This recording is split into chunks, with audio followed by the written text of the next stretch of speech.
বৈষম্যমুক্ত বাংলাদেশ গড়ার জন্য দুটো ক্ষেত্র অত্যন্ত জরুরি, যেটা কাজ শুরু হয়ে গেছে আমি জানি। তারপরেও একজন সচেতন জন্মসূত্রে বাঙালি হিসাবে, বাংলাদেশি হিসাবে যে জিনিসটা আমি বারবার বলে আসছি এবং বলতেই থাকবো, সেটা হচ্ছে, প্রথম হচ্ছে আইনি জায়গাটা, আইনের সঠিক ব্যবহারটুকু ঘটানো, সেটার জন্য প্রেক্ষাপটটা তৈরি করা, শাসন ব্যবস্থাটাকে ঢেলে সাজানো, এবং দেশের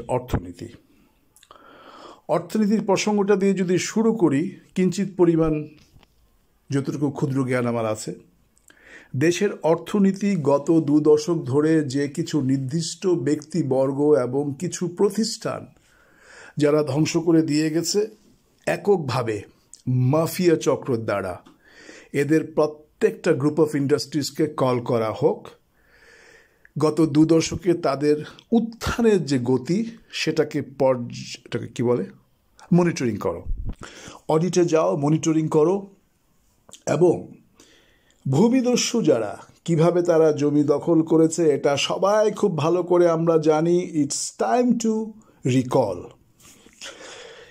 এর ভিতরে বসুন্ধরা, তারপরে রংধনু, আরও এরকম বেশ কিছু গ্রুপ অফ ইন্ডাস্ট্রিজ আছে যারা ডেভেলপারের নামে মানুষের সম্পদ নিয়ে গেছে, এবং ব্যাংকের ব্যাপার স্যাপারগুলো তো রয়েই গেছে। ব্যাংকের কথা উঠে আসলেই চলে আসে দুটো নাম, বিখ্যাত চোর সালমান এফ রহমান এবং বিখ্যাত ডাকাত এস আলম গ্রুপ। আর মডার্ন স্টাইলে সুন্দর অবকাঠামোর নামে জয়বাবু, সামিট বাবু, তারা যেই টেকনিক্যালি চুরিগুলো করে গেছে ওগুলাতে দৃষ্টি দাও। আর এদিকে কনস্ট্রাকশন সেকশনে একটা গ্রুপ আছে, মোমেন গ্রুপ অথবা মোনেম গ্রুপ, তাদেরকে একটু ধরো। আর বেতন ভিত্তিক সরকারি আমলা, এমপি, মিনিস্টার, তাদের বেতনের সাথে তাদের ধন সম্পদের মিলটা একটু বের করে নিয়ে আসো। তারপরে তাদেরকে ইন্টারপোল দিয়ে ধরিয়ে আনো, সম্পদগুলো ফিরিয়ে নিয়ে আসো। এর আগেও বলেছি, আবারও বলবো, সময় নষ্ট করো না, কারণ যারা ক্রাইম করে তারা অনেক প্ল্যান ABC রেখে দেয়, ঠিক যেইভাবে আওয়ামী লীগ রেখেছিল, এবং লাস্ট কার্ডটা তারা আজকের মতো করে প্লে করে কিন্তু তারা আউট হয়ে গেছে। হিন্দুদের উপরে ভর করে, মাইনরিটি কমিউনিটিকে বেস করে তারা দেখাচ্ছে এত লক্ষ লক্ষ হিন্দু চলে যাচ্ছে বর্ডারে। তো এত লক্ষ লক্ষ হিন্দু যদি বর্ডারে যেতে পারে, কিছু দুষ্কৃতিকারী যারা, ওদেরকে তো এত লক্ষ লক্ষ হিন্দু মিলে প্রতিরোধী করতে পারে নিজের দেশে। নিজের দেশ ফেলে ইন্ডিয়াতে যেতে হবে কেন? হিন্দুস্তানে গেলে কি তাদেরকে জামাই আদর দেবে? আমরা কি জানি না কলকাতার মধ্যগ্রাম, বনগাঁও, ওখানে বাংলার থেকে বিতাড়িত হওয়া বা স্বেচ্ছায় বিতাড়িত হওয়া বলবো, যে হিন্দু সমাজগুলো চলে গেছিল, যে আজকে তারা কি অবস্থায় আছে? আমি ব্যক্তিগতভাবে কিছু লোকের সাথে দেখা হয়েছে কলকাতা, যারা এখন কাঁদে যে আমরা ভুল করেছি। কেন কাঁদো বাবা? কথাটাকে সংক্ষিপ্ত করি, কারণ এখন আসলে কথা বলার কিছু নেই। আর আমি তো বারবার একটা কথা বলছি, আমি একটা আওয়াজ মাত্র। আমার আওয়াজটাকে যারা বুঝতে পারবে বুঝে নিও, তোমাদের জন্য ভালো হবে। আমাদের তো সময় শেষ হয়ে গেছে। তোমরা দেশ গড়বে, এই দেশে তোমরা থাকবে, তোমরা ভালো কিছু করবে। যে জায়গাগুলো বলছি বারবার, অর্থনীতির জায়গাগুলো, আমাদের ইউনূস সাহেব অর্থনীতির মাস্টার, গুরু, উনি জানেন কিভাবে কি করতে হয়।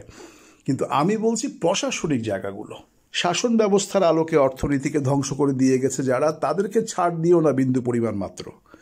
আর ওই যে বড় বড় ক্রিমিনাল যেগুলো, যে খেলা হবে বলে চলে গেছে, রাতের আধারে তারা পালিয়ে যায়, অথচ মধ্যরাতে তারা 2 লক্ষ 3 লক্ষ লোক জোগাড় করতে পারে, 1 লক্ষ লোক তাদেরকে ঘেরাও দিয়ে থাকে। এ সমস্ত মাস্তান নামের জঞ্জালগুলো বাংলার জমিন থেকে চিরতরে রুট সহ ক্লিয়ার করো তোমরা। এটা একমাত্র যুব সমাজ ছাড়া কেউ পারবে না। আজকে আমি বলবো, পৃথিবীতে যুব সমাজের চাইতে বড় মাস্তান কোনো মাফিয়া হতে পারে না, যদি সেটাকে তোমরা সঠিকভাবে নেতৃত্ব দাও। কারণ সতের চাইতে বড় কোনো অসৎ হতে পারে না। আমি বারবার একটা কথা বলে আসছি, শয়তানের বস কে? তোমরা যদি, যারা মুসলমান, যদি ধর্মের আঙ্গিকে কথা বলি আমরা, শয়তানকে তৈরি করেছে কে? খোদা। তাহলে শয়তানের বস খোদা। সরি, কথাটাকে অন্যভাবে নিও না, এটাকে বোঝানোর জন্য বলছি। জনতার চাইতে বড় শক্তিশালী মাস্তান বাহিনী, মাফিয়া বাহিনী, গুন্ডা বাহিনী, খুনি বাহিনী কেউ হতে পারে না। জনতা যদি কাউকে মেরেও ফেলে, ওটার কোনো বিচার হবে না, ওটার কোনো কেস হবে না। 1,00,000 জনতার মাঝখানে একটা খুনি যদি চাপা পড়ে যায়, তুমি কাকে কেস দেবে? কোথায় কেস দেবে?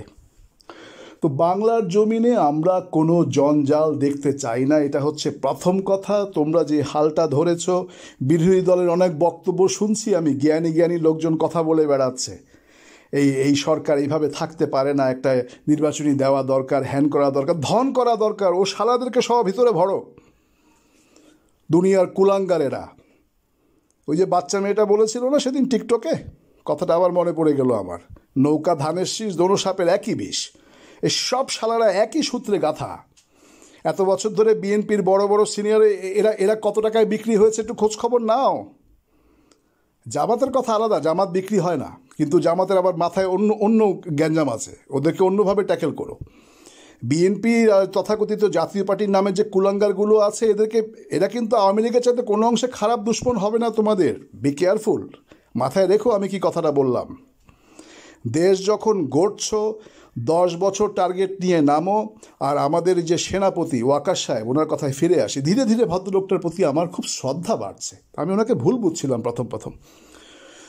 আমার বিশ্বাস ইতিহাসের পাতায় ওনার নাম লেখা থাকবে। আমি দোয়া করি উনি হায়াতে বেঁচে থাকুক, এবং উনি যেভাবে ধীরে ধীরে উনি জানে উনি কী করতে যাচ্ছে এবং কি করা উচিত। এবং এই ছাত্র জনতার পিছনে এরকম একজন যদি জেনারেল থাকে, আমাদের সেনাপতি থাকে, যে প্রতিজ্ঞা নিয়ে আগাবে সামনে, যে যা হয়েছে পিছিয়ে ভুল করেছি বা ভুল করতে বাধ্য হয়েছে, কিছু করা ছিল না, এখন আমরা দেশ গড়ে যাব, এরকম একজন সেনাপতি আমাদের দরকার। 10 বছর এই বাংলা ছেলেরা বলেছিল 5 বছর পরে আমরা ইউরোপ বানাবো, 5 বছর বললাম, আমি 10 বছর সময় দিলাম। এরকম একজন জেনারেল যদি আমাদের সাথে থাকে, আমাদের প্রশাসনিক অবকাঠামোটা যদি যেরকমভাবে আগাচ্ছে, আমি তো মনে করি শ্রেষ্ঠ সময়ের দিকে যাচ্ছি আমরা বাঙালি জাতি হিসাবে, বাংলাদেশি বাঙালি জাতি হিসাবে শ্রেষ্ঠ সময়ের দিকে আমরা যাচ্ছি। এটাকে ধ্বংস করার জন্য বহু চেষ্টা হবে। সাবধান তোমরা, সাবধান। দেশের ভিতরে শত্রু, তোমাদের এখন অনেক শত্রু। দেশের ভিতরের বিরোধী দলীয় রাজনৈতিক দলগুলোর নামে এরা আরেক কুলাঙ্গারের দল, এদেরকে তোমাদের ট্যাকেল করতে হবে। আওয়ামী লীগ নামের ভয়ঙ্কর যে সাপগুলো, এদেরকে তোমাদের ট্যাকেল করতে হবে। ভারত নামের যে বিশাল বড় অজগরটা, এদেরকে তোমাদের ট্যাকেল করতে হবে। কাজেই আমাদের সেনাবাহিনী আমাদের গর্বের জায়গা, আমাদের প্রশাসনিক অবকাঠামো, আমার বিশ্বাস আমরা ভালোর দিকে যাব এনাদের সবার সহযোগিতায়। এ দেশটা তো সবার, পরবর্তী প্রজন্মের জন্য একটা কিছু করে দিয়ে যাওয়া হোক। ভালো থেকো সবাই, বাংলার জয়।